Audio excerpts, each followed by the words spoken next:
Bonjour, aujourd'hui dans la séance de lecture, nous allons continuer à travailler sur le son NIE qui s'écrit avec le graphème GN et nous allons le rencontrer dans des mots et dans des phrases.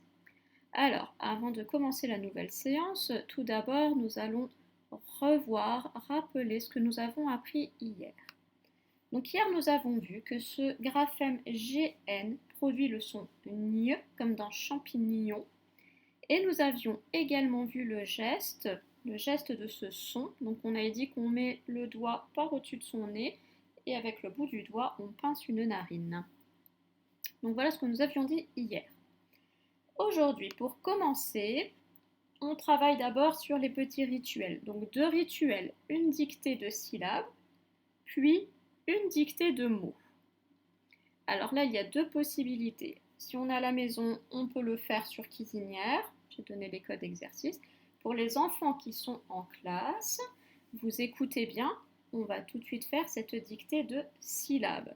Donc vous avez reçu une fiche de travail donc sur laquelle vous voyez le graphème GN avec le mot référent champignon et en dessous deux lignes à carreaux pour les dictées. Première dictée de syllabes, seconde dictée de mots.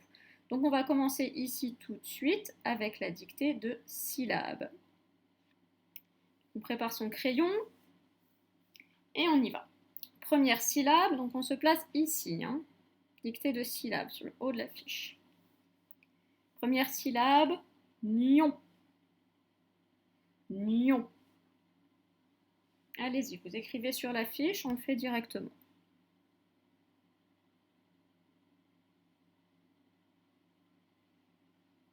Deuxième syllabe, nian. Nian.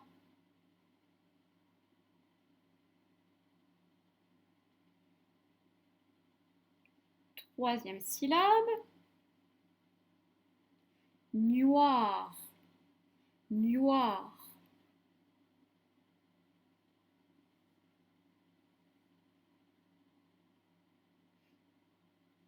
Quatrième syllabe, nier. Nier. Alors, on va voir tout de suite ce que vous avez trouvé. Alors, comment est-ce que l'on pouvait écrire nion, la syllabe nion? Je vais me mettre là. Hop. Alors, nion. Je vais changer.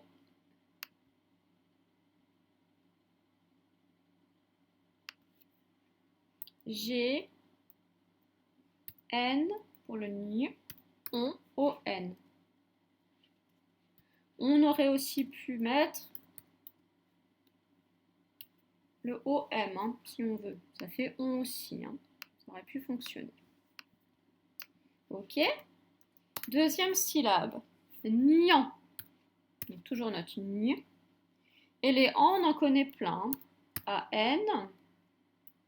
Qu'est-ce qu'on connaît encore? E-N. On connaît aussi A-M. On connaît aussi E-M.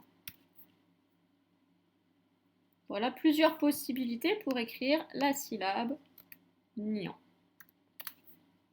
Ensuite, je vous ai dit noir. Donc toujours notre ni et le son wa, sans oublier le R à la fin. Noir.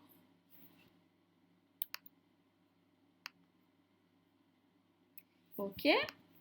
Et puis la dernière, c'était nier. Alors, nier, on pouvait faire le E accent aigu. On pouvait également faire le EET si on voulait. Donc voilà, plusieurs possibilités. On aurait aussi pu utiliser le EER. Ok, donc il y a plusieurs possibilités quand on est dans des syllabes. Très bien. On passe maintenant à la dictée du mot. Donc vous vous mettez sur la deuxième partie de la fiche d'exercice et je dicte les mots. On y va. La campagne. La campagne.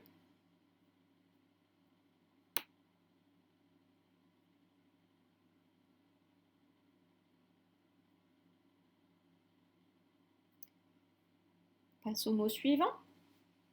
Des araignées. Des araignées.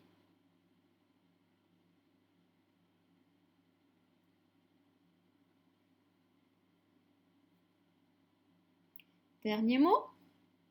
Des agneaux. Des agneaux.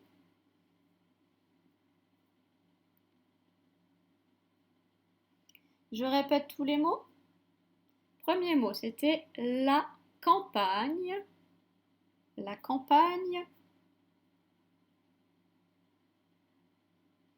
Deuxième mot, des araignées. Des araignées.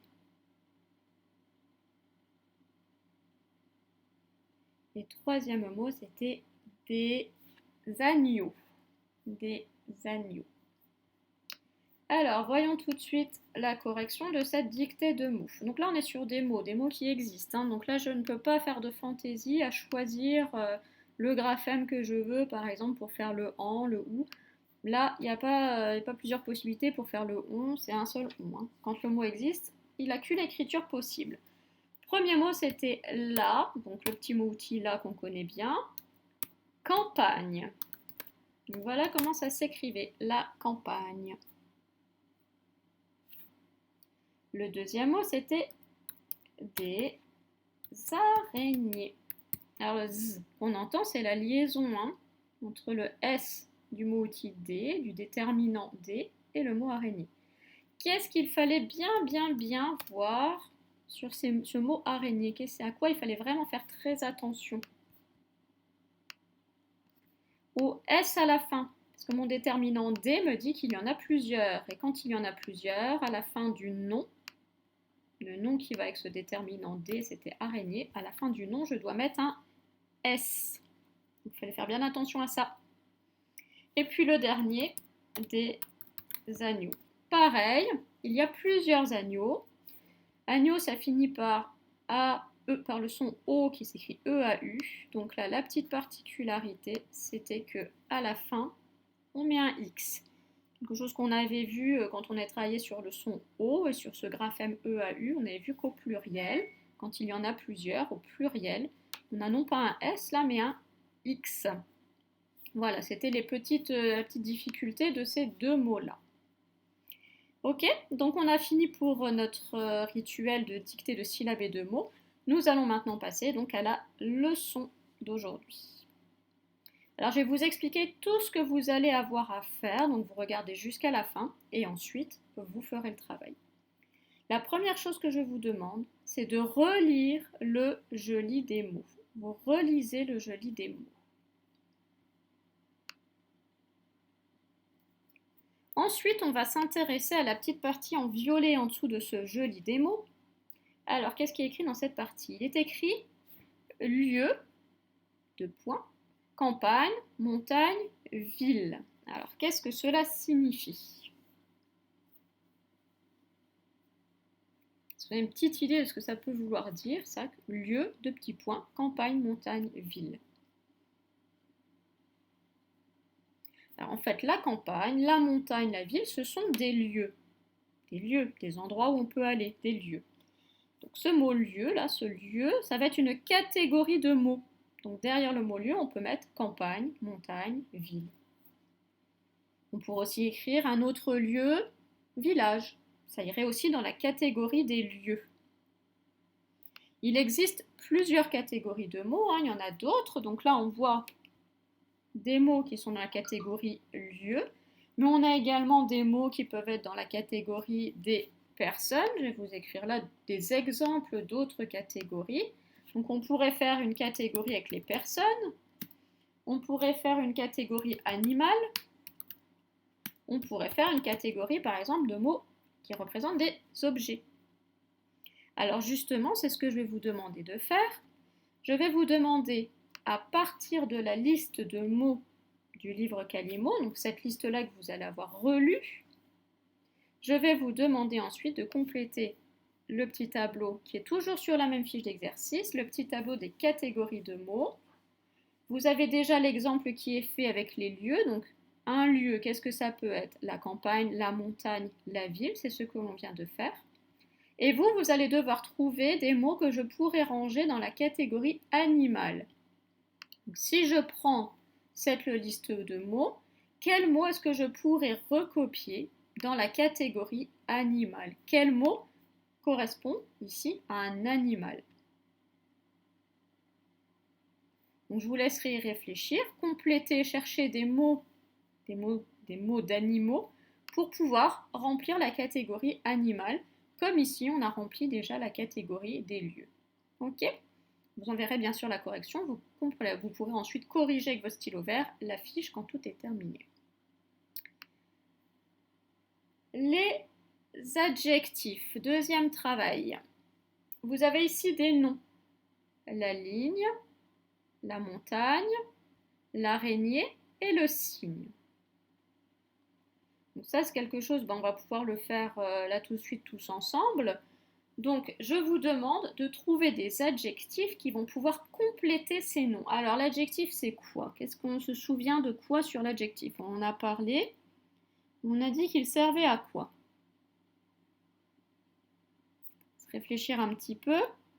L'adjectif, il sert à compléter le nom. Alors là, il est où notre nom? Par exemple, sur la ligne, la ligne, c'est le mot ligne.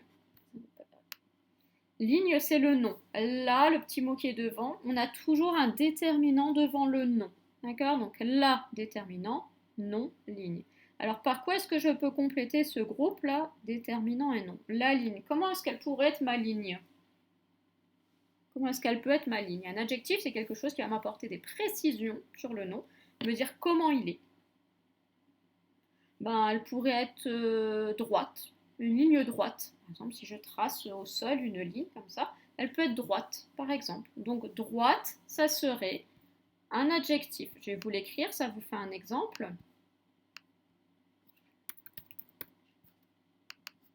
Hop. Je vais vous le mettre en plus gros. Voilà. On pourrait écrire droite. Droite, ça nous dirait comment est la ligne. Elle est droite. Qu'est-ce qu'elle pourrait être encore? Un deuxième exemple avec vous et ensuite je vous laisserai les chercher tout à l'heure sur la fiche. Elle peut être verte. Oui, j'ai le droit de faire une ligne verte. Je prends un stylo vert, je trace une ligne. Elle peut être verte. C'est aussi un adjectif, verte. D'accord? Donc l'adjectif, c'est vraiment quelque chose, un mot qui va compléter notre nom, qui va nous donner des précisions sur le nom. Donc là, comment est la ligne? Elle est droite, elle est verte, par exemple. Donc pour la montagne, comment est la montagne? Donc il faut arriver à trouver quelque chose qui nous donne des informations sur cette montagne. Comment est-ce qu'elle est? Ok, donc ça, je vous laisserai le faire tout à l'heure sur la fiche d'exercice. Je proposerai quelques corrections, mais en sachant qu'il y a plein de possibilités.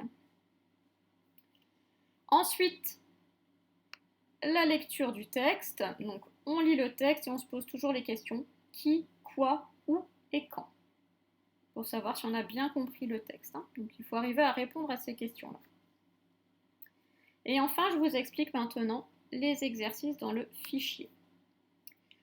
Exercice 3. Entoure l'adjectif de chaque groupe de noms. Alors, on en fait un ensemble. Premier, donc il faut déjà lire. Donc je lis. Des agneaux mignons. Alors, qu'est-ce que j'ai là-dedans? Des. C'est quoi des? C'est le déterminant. C'est le petit mot qui vient devant. On connaît maintenant celui-là, déterminant. Donc, il est accompagné d'un nom. D'accord? Donc, le déterminant, des. Le nom, agneau. Des agneaux mignons. Ah, mignons, tiens, ça me donne une précision sur agneaux. Ça, je savais pas trop comment ils étaient, ces agneaux. Maintenant, je sais qu'ils sont mignons. Alors, c'est quoi, du coup, mignon? Ce qui nous dit comment sont les agneaux. Ils sont mignons. Eh bien, c'est justement notre adjectif. Ok? Donc on sait que les agneaux sont mignons. Voilà, ça nous donne une précision sur les agneaux. Ils ne sont pas vilains, ils sont mignons. Donc mignon, adjectif. Donc vous lisez les groupes de noms. Vous allez à chaque fois, dans le groupe, vous allez avoir à chaque fois un déterminant, un nom et un adjectif. Il faut arriver à trouver quel est l'adjectif. Donc il faut bien les lire, bien comprendre ce que vous lisez pour pouvoir dire quel est l'adjectif. Donc quel est le mot qui va donner des précisions sur le nom. Exercice 4. Copie les mots dans la bonne colonne. On a ici une liste de mots. Plusieurs mots. Il faut les recopier dans la bonne colonne. Alors ces colonnes, c'est quoi? Ce sont des catégories de mots, comme nous avons vu tout à l'heure. Là, on a la catégorie lieu. Donc ici, on va écrire tous les mots qui correspondent à un lieu. On a la catégorie animal. Donc ici, on va recopier tous les mots parmi cette liste-là, tous les mots qui correspondent à un animal. Et on a la catégorie objet. Donc ici, on va recopier tous les mots qui correspondent à un objet. D'accord? Donc les lieux, les animaux et les objets. On fait un tableau avec les différentes catégories de mots. Dernier exercice, pour s'assurer que vous avez compris le texte que vous avez lu dans le livre. On a déjà fait ce genre d'exercice. Un début de phrase, des fins de phrase. Il faut relier le début avec la bonne fin. D'accord? Donc on relie le début de la phrase avec la fin qui correspond. Il faut que ça ait un sens. Il faut que ça soit, faut faire attention aussi un petit peu, vous voyez, aux terminaisons là, je vous aide un petit peu. Ramasse, le verbe ramasse les carottes. Ramasse, c'est une action, c'est ce que l'on fait, c'est le verbe. La terminaison c'est E, donc c'est ce qu'il peut y avoir plusieurs personnages qui ramassent. Non, ça peut pas, hein. Sinon ça serait ENT. Donc vous regardez les débuts de phrases, vous les lisez bien, vous lisez bien la fin des phrases et vous reliez ce qui va ensemble. Donc vous pouvez vous aider bien entendu du livre dans lequel vous avez la petite histoire. Voilà, donc pour aujourd'hui le travail, donc on va reprendre ensemble ce qu'on a fait. On a fait ensemble les dictées de syllabes et de mots. Je vous demande ensuite de relire dans le livre la liste de mots, de compléter à partir de cette liste sur votre fiche de travail les animaux, les mots qui correspondent à un animal, les recopier dans le tableau, de trouver ensuite des adjectifs pour chacun de ces noms, et enfin de lire le texte. Après seulement, vous passerez au fichier. J'entoure l'adjectif. Je copie les mots dans la bonne colonne, donc catégorie lieu, animal, objet. Et enfin, je reconstitue les phrases en reliant le début et la fin. Voilà pour aujourd'hui. Je vous souhaite une très bonne journée et je vous dis à très bientôt.